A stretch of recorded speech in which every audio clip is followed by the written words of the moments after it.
Hey mga paps, musta pala? Ngayong araw pala, samahan nyo ako magpalit ng water bypass hose or yung coolant bypass hose para sa Toyota Fortuner, okay? So simulan na natin to mga paps.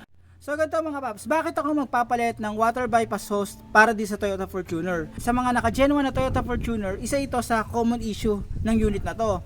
So yung water bypass hose nandun yan. Meron akong nakitang leak, akala ko nagagaling sa thermostat, hindi pala, nasa water bypass hose pala. So andun siya banda, yan, andun.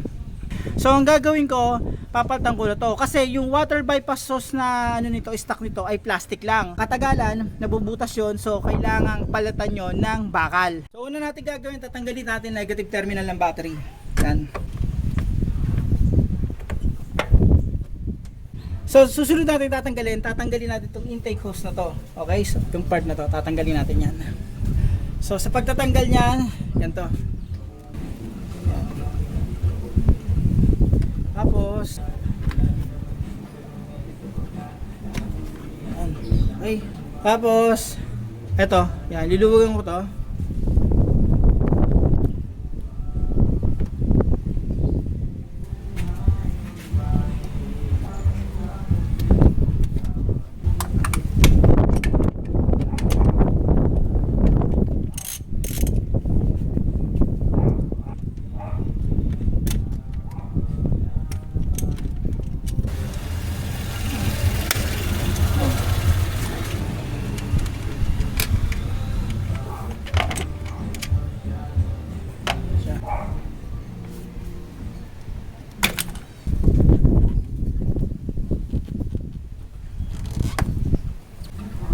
Tanggalin ko na rin to mga paps para medyo may akas talaga tayo. Yan.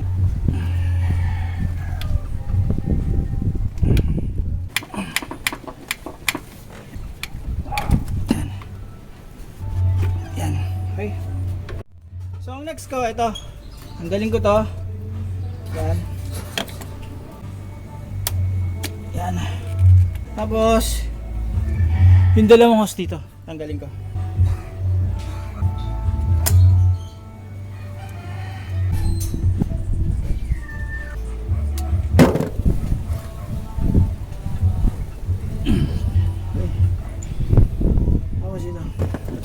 Meron isa dito.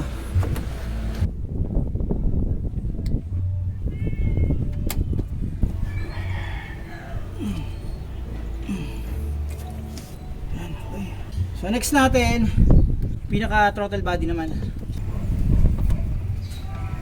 10mm yan. So, 10mm din. Yan.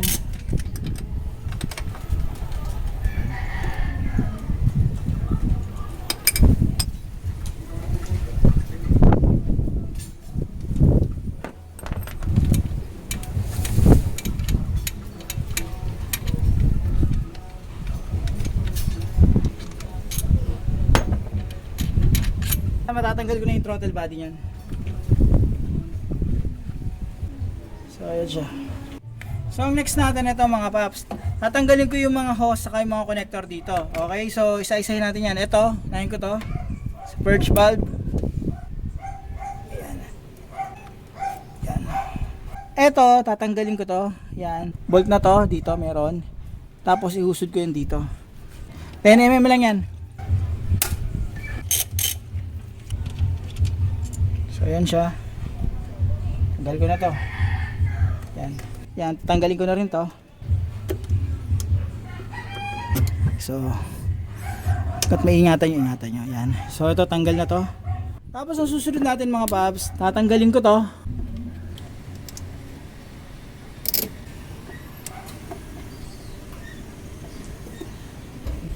Tapos eto.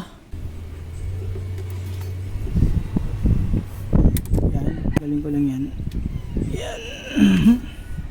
Tapos eto. So iangat nyo lang yan.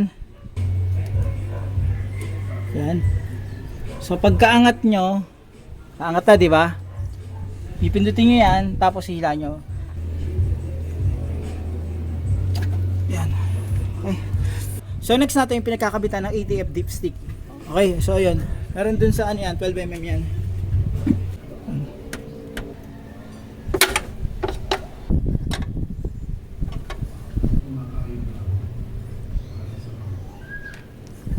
So ito siya.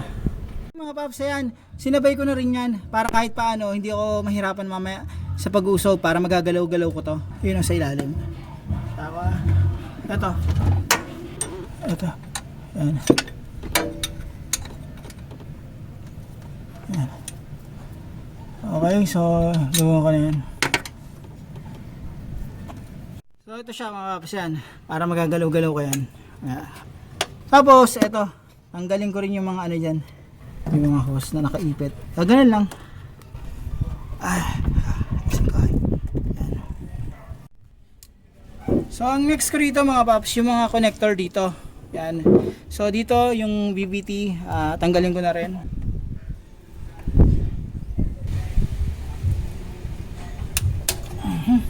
So yan siya. Tapos next natin ito. Yan, ito. So gagantuhin nyo lang yan. Hubog nyo na yan. Okay, so tanggal na. So okay na to. Next natin ito. Meron dito yung isa. So ganun din.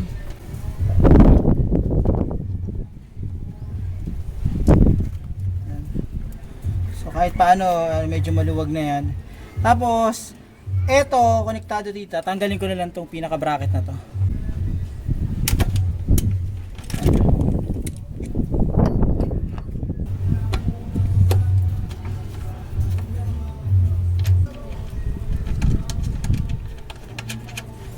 Okay.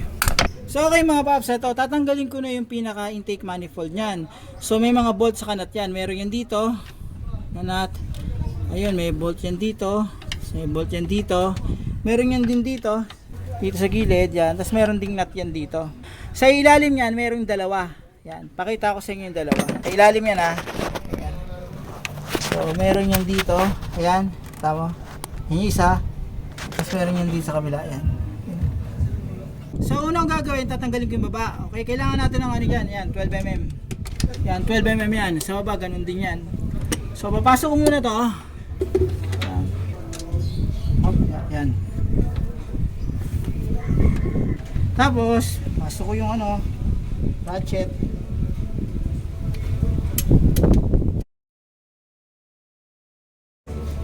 So ganyan. Hindi ko na yan. May puwersa. Yan. Yan. Ito siya. Sa kabila ganun din. Yan. Kapain nyo rin. Pwede nyo silipin sa gulong yan. Wala naman problema. Pero ito gagawin ko diskarte. So okay na ako rito. Ito nga. Ayan.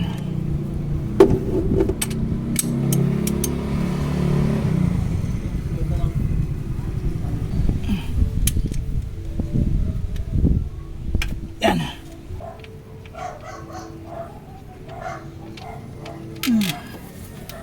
So ito siya. Yan. So okay mga paps, ito, pwede nyo rin masilip yan dito. Masisilip nyo yan doon. Nakikita nyo. Yan, nakikita nyo yan. Nakikita nyo. So yan yung isa. Tapos dito. Tapos yan. Yan siya. Yan, nakita nyo. So ayan siya. So okay mga paps, tapos na yung dalawa sa baba. Ngayon susunod ko yung nasa itaas. Meron yan dito. Ayun, dito. Dito meron din. Doon at saka doon. Okay. So yan. 12mm. Okay. Okay.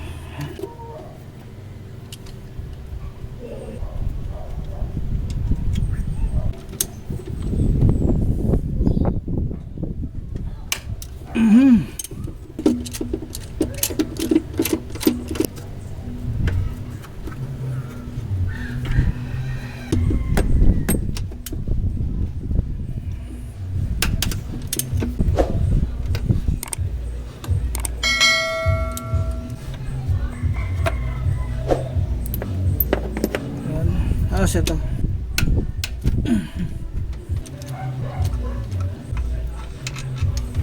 Yan. So tanggal ko na siya mga paps. So okay mga paps, bago natin mabunot yung pinaka buong intake manifold, tanggalin nyo muna to. Yan. So nakita niyan, yan. Naka-connect yan dito. So intake manifold sa gilid. Yan, tanggalin niyo lang yan. Okay, so pag natanggal niyo na yan, matatanggal niyo yung intake manifold. So okay mga paps, kapag nabunot niyo yung hose na tinuturo ko kanina doon sa gilid, mahihila niyo na yung buong intake manifold. So okay, ganito. Tapos hila niyo na yan. So ito na siya. So ito siya. Yan. So ito, tanggal na yung intake manifold mga paps. So okay mga paps, ayan. Ito na yung nasa likod ng intake manifold. So ito yung ito yung problema ko. Yan, itong coolant bypass hose. Pakita ko sa inyo to mga paps. So isa yan sa napansin ko. Kung makikita nyo, yung meron ng color pink. Yan. So ibig sabihin yan, yung coolant, yan, umaano dyan, lumalabas dyan. Yun ang isa sa mga advantages kapag coolant ang gamit. Kumbaga magmamantsa siya kung saan part may leak. Gaya nyan, kitang kita naman eh. So obvious naman na yan talaga ang problema. Yan o, tingnan nyo.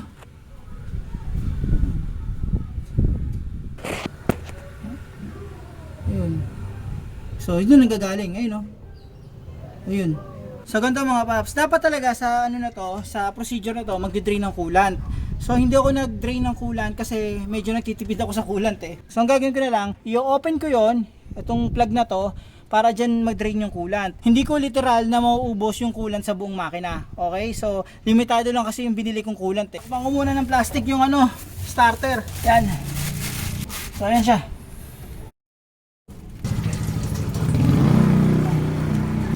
Okay. Yan. Satak mo ulit eh. Yan. Salin natin. Yan. Upa din yan. Upa na. Okay na. So okay mga paps yan. Drain ko na yung coolant dyan. Ano yan meron yan akong meron akong salalayan sa ilalim para kahit paano matatansya ko talaga kung ilan yung nawala. Yan. Okay na to.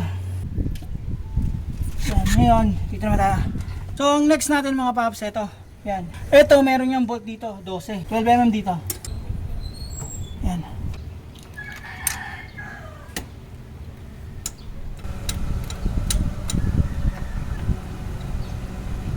Yan.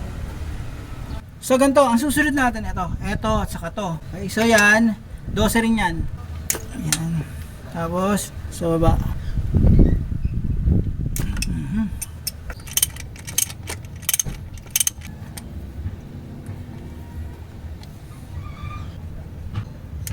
Yan.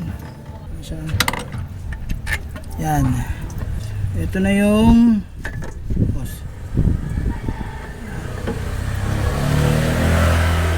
So okay mga paps, ito siya. Ito yung luma. Ayan, ito yung tinanggal ko. So kung makikita nyo, iba na talaga yung kulay niya. Yan, iba na. Tapos yung leak nang gagaling yan dito. Dito sa ito to. So titignan nyo yan, iba na rin yung kulay niya. Tapos ito, yung hose na nakalagay dito, may nakalagay na hose yan. Nung tinanggal ko yung yung hose, naputol na to. So ganito yan, yung ganyan dito. So ito na talaga, sablay talaga. Tapos may isa pang problema dito. Ito kasi binili ko sa Shopee. So ito tinanong ko kung okay ba. Sabi niya okay naman daw, fit to. Hindi naman to talaga fit. So pag kinabit mo siya, nakaganyan. Ganyan mismo literal, nakakabit siya, di ba? Naka siya. Mali yung niya, yung pagkakabend niya. Hindi ko alam kung dahil lang dito sa na to, mali pagkakabend o para sa iba to. Pero kinonfirm niya na para daw dito sa yan, sa 2TR engine. So sablayan. Ngayon, ito napabili ako ng isa. Yan, ito isa. So ito siya. Ito fit naman siya. Medyo may konti ng issue dahil kasi ito hindi masyadong dikit dun sa may niya, sa may yung pinakakapitan ng bracket. So gagawin ko lalagyan ko ng washer para hindi siya alog-alog. Okay, so lalagyan ko ng washer yan. Tapos ito, yung ibang nakikita kong nabibiling ganito, may kasamang gasket. So sa akin, may ginawa ko. Pakita ko. So ito yung ginawa ko, yan. Ang tawag dito, paper gasket. Bumili ako ng paper gasket, tapos ayan, ginupit ko na lang siya ng ganyan. Lagay ko yan dito. Di ba may pinagkakabitan yan dito? Lagay ko yan dyan. Okay, so ganyan siya. So okay mga paps, bago ko ilagay yung pinaka pipe dyan, lalagyan ko na siya ng ano ito, yung ano, paper gasket. Yung paper gasket na ginawa ko, ito lang. Yan. Lagyan nyo ng beta gray. Yan, nilagyan ko ng beta gray. Hindi naman makapal na makapal, tama lang. Ayan o. Yan. Tapos pagkatapos niya, pwede na natin ibalik itong pipe. Huwag nyo nga palang kalimutan itong ilagay, yung pinaka water plug nya. So ito, pwede nyo rin lagyan to ng konti lang. Yan, konting ano lang, gasket lang. Yan, gasket maker lang. Ito, konti lang. Lagay ko na to.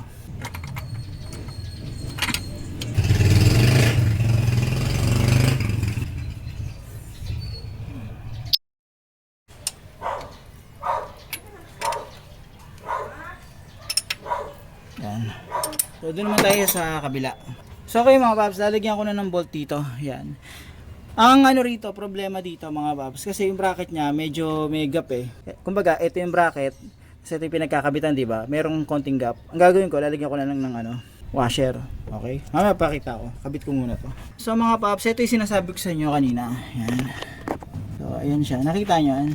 Medyo ano eh. Yan. So nilagyan ko na lang ng ano, ng washer, yan, para kahit paano ano, malapat pa rin ng maayos. Yan. Ipita ko na to. Yan.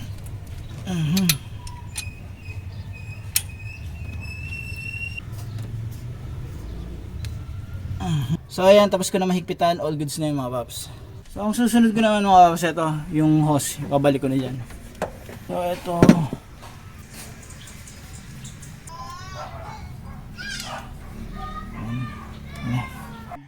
so ito yung yan, yung pinagkakapitan doon. Tapos ito yung hose. So yan siya, bakal.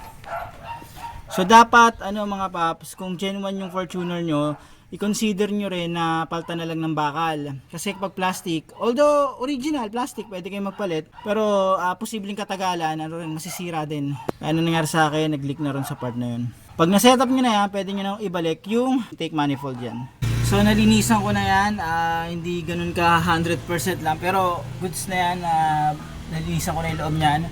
Tapos yung intake manifold na nalinisan ko na rin, natuyo ko na rin. So gagawin ko, ibabalik ko na yung intake manifold dyan.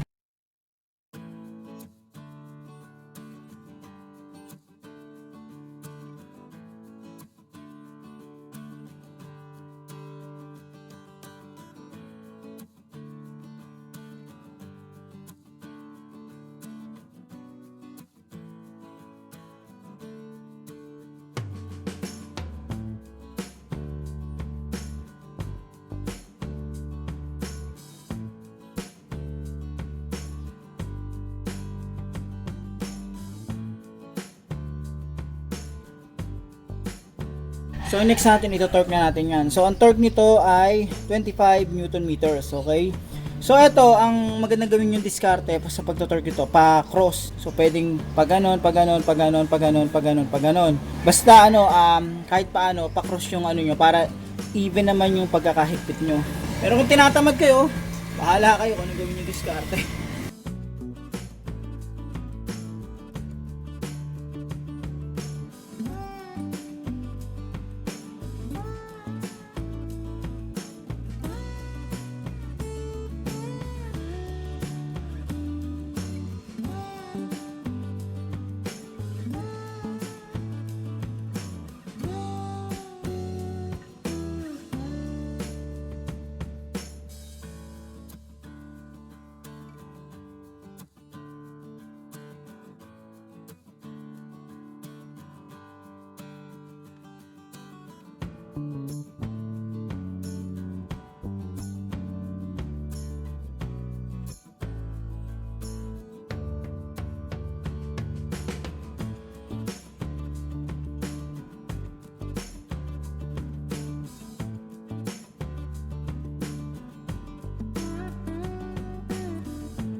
So ayan mga paps, nakabit ko na lahat. Double check nyo kung ano yung mga kulang, baka mamaya merong hindi pa nakakabit na hose o kaya yung mga clip, i-double check nyo lahat.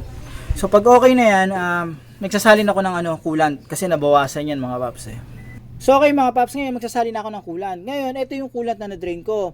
Yung coolant kasing nabili ko ay 2 litro lang. So may posibilidad na kulang kasi ang nakuha ko rito ay 1.5 tas meron pa isa dito. Siguro around 3 liters yung nabawas. Estimate ko lang yun. Ngayon ang gagawin ko, gagamitin ko muna to pero sa mga susunod na linggo, posibleng paltan ko na yung coolant. So eto, titingnan ko kung pwede pa tong gamitin. Kuha tayo.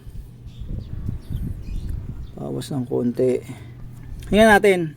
Ang recommended dito dapat 129 degrees Celsius. So ito, pag sinukat mo, kung titingnan mo yung arrow, yan, nakatapat niya sa 129. Ayun ito yung arrow, yung pinaka niya, parang arrow na pula, yan So nakalagay sa yan dito around 129, pagitan ng 129 saka 128. Ayan siya. So dito mababa na masyado yung yung boil protection yan. So goods pa yan. Ito tubig, tap water lang to mga paps. Kuha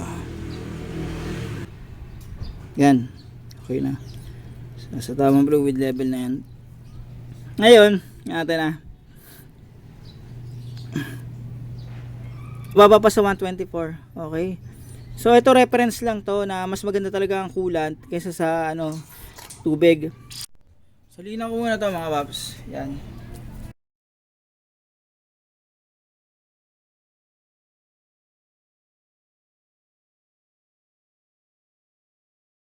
So okay mga paps, ayan, tapos ko na salinan yan. Ngayon, nakabit ko na yung negative terminal ng battery. So ang gagawin ko, i-start ko to para kahit paano, ma-bleed ko naman yan. Ma-bleed ko to. So i-start ko na yung makina mga paps, tapos i-bleed ko na yan.